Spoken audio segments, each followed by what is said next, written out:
Turkish Airlines presents Business Africa.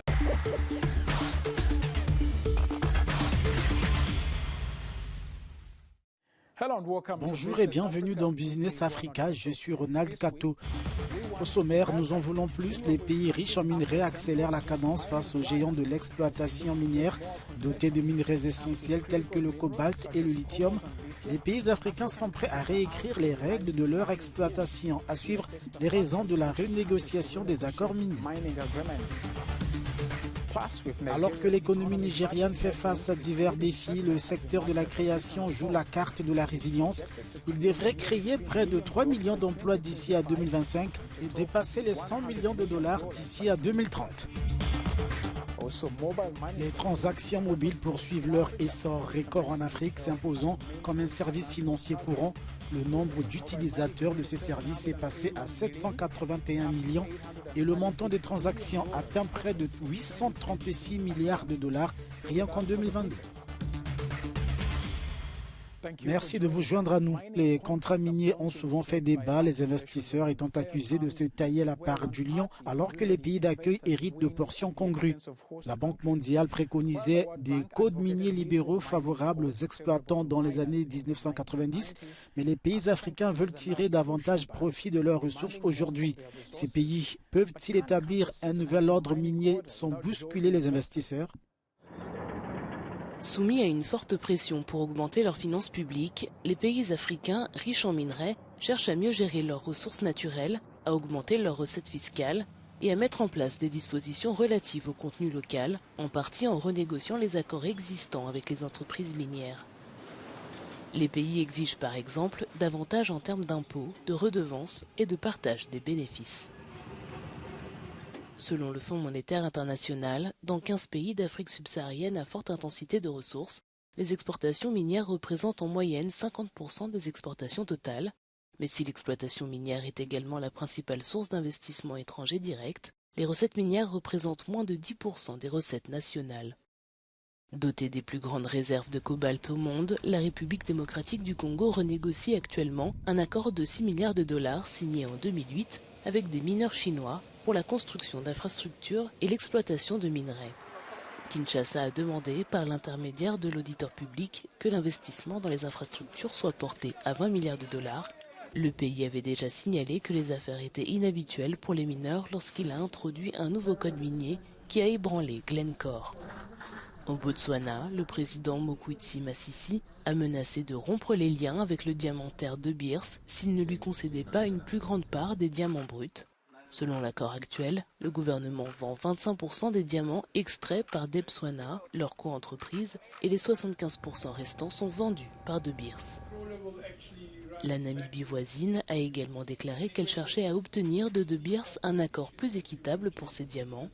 Cette démarche témoigne d'une nouvelle approche du développement des régimes miniers sur le continent, les pays souhaitant avoir davantage leur mot à dire sur la manière dont leurs ressources sont exploitées. Marisa Lourenço est analyste des risques politiques et économiques, spécialisée dans le secteur de l'exploitation minière, de la technologie et de l'énergie. Pourquoi les pays s'empressent-ils de revoir leurs contrats miniers ? Je pense que depuis la COP26 qui a eu lieu à la fin de l'année 2021, nous avons vu les gouvernements africains se faire beaucoup plus entendre sur ce qu'ils attendent de l'Occident lorsqu'il s'agit de négocier des contrats et lorsqu'il s'agit d'exploitation minière et d'énergie.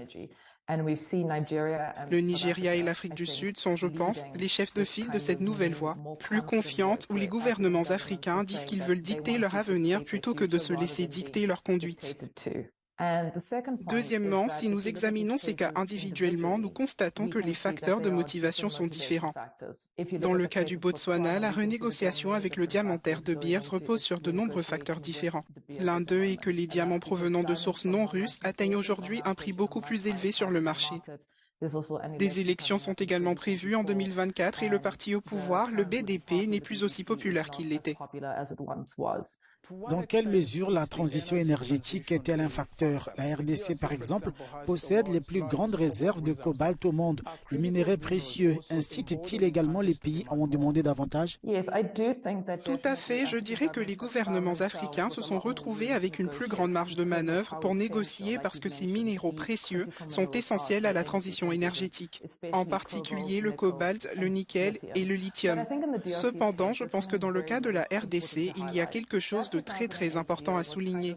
L'accord de 2008 était en quelque sorte un accord d'échange de minerais contre des infrastructures. Et ce qui est essentiellement terrible dans cet accord, c'est le prêt accordé par la Chine aux entreprises chinoises pour construire des infrastructures en RDC, ce qu'elles ont fait et qui a eu un impact positif sur le pays.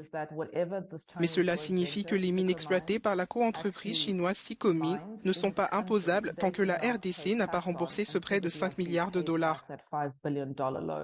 Et il paraît évident que la RDC n'est pas en mesure de rembourser ce prêt de sitôt.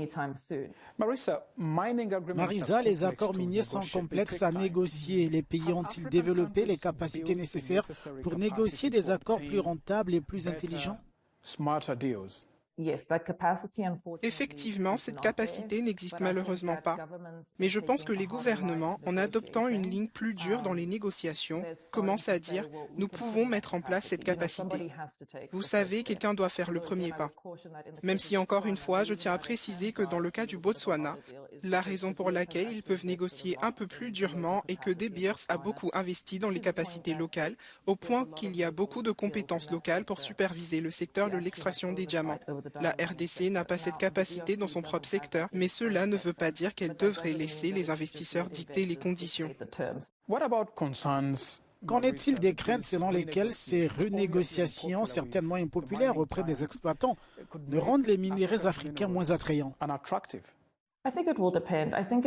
Je pense que cela dépendra. Je pense que dans le cas du Botswana, Masisi joue un peu avec le feu parce que vous savez, il se dit sûrement « nous allons obtenir plus de revenus pour le gouvernement, je vais avoir l'air beaucoup plus populaire ». Cependant, vous mettez en jeu la réputation du pays en tant que destination stable pour les investissements. Par exemple, si une autre société minière cherchait à conclure un accord similaire avec le Botswana, voire à mettre en place quelque chose de semblable à Debswana, elle regarderait le Botswana en se disant qu'il n'est plus aussi prévisible qu'il ne l'était autrefois. Et peut-être que maintenant, nous nous méfions un peu. En ce qui concerne la RDC, je pense que tant que vous n'expulsez pas les investisseurs, vous avez la possibilité de renégocier et de revoir les conditions existantes. Ces minéraux sont essentiels pour la transition énergétique. Il y a donc un peu plus d'équilibre en faveur de l'Afrique, mais il faudra bien évidemment faire preuve de prudence. Marisa, c'était un plaisir d'avoir échangé avec vous. L'industrie créative s'est imposée comme l'une des plus dynamiques et des plus résistantes du Nigeria. Le secteur devrait créer près de 3 millions d'emplois d'ici à 2025. Mais le manque d'accès au financement reste un frein pour les entrepreneurs. Kabir Abdul-Razak travaille sur un circuit imprimé qui contribuera à alimenter son innovation. Une couveuse d'œufs qui consomme moins d'électricité qu'une couveuse ordinaire. Mais le jeune entrepreneur peine à passer à l'étape supérieure. Selon lui, le manque d'accès au financement retarde les efforts de commercialisation. Nous avons créé localement, ici au Nigeria, un incubateur qui est alimenté par du gaz qui nécessite très peu de courant continu. 50% des matériaux que nous utilisons pour créer cet incubateur sont importés. Donc si vous n'avez pas de financement, vous ne pouvez pas les acheter en gros et acheter au détail engendre des coûts de production non négligeables. Selon les Nations Unies, l'industrie créative est l'un des secteurs les plus dynamiques de l'économie mondiale, générant près de 2,25 milliards de dollars de revenus et 29,5 millions d'emplois dans le monde. Glory Thomas, créatrice de mode à Abuja, contribue à cette croissance. J'aimerais que mes créations soient diffusées dans le monde entier. Je veux qu'elles dépassent les frontières du Nigeria. Notre principal défi actuellement est le manque d'électricité et nous devons utiliser un générateur pour produire nos tenues. Nous voulons que le gouvernement soit en mesure de créer un mécanisme de financement innovant pour dynamiser ce secteur.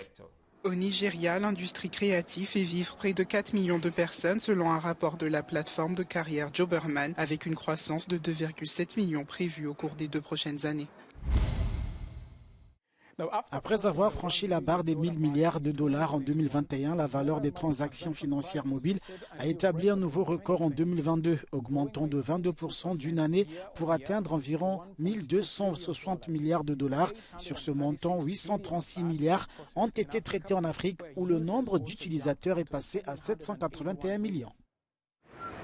Leader mondial du transfert d'argent mobile, l'Afrique subsaharienne compte aujourd'hui 763 millions de comptes, soit près de la moitié au monde. En 2020, les restrictions dues au Covid-19 ont fait du transfert d'argent mobile un moyen pratique et sûr de faire ses achats, de payer ses factures et d'envoyer de l'argent. Le secteur du transfert d'argent mobile en Afrique a enregistré plus de 836,5 milliards de dollars en 2022 pour 44,9 milliards de transactions. L'Afrique de l'Est arrive en tête avec 491 milliards de dollars, suivi par l'Afrique de l'Ouest et l'Afrique centrale. En plus d'aider les utilisateurs à répondre à leurs besoins quotidiens, les paiements mobiles ont également un impact socio-économique durable. Par exemple, les partenariats entre les structures de transfert d'argent mobile et les fournisseurs d'énergie solaire ont rendu possible le financement d'actifs pour les systèmes solaires domestiques, les smartphones et les fours de cuisson pour les consommateurs à faible revenu. Voilà qui conclut cette édition de Business Africa. Les informations continuent sur nos antennes, mais aussi en ligne. Je vous donne rendez-vous dans le prochain numéro de Business Africa.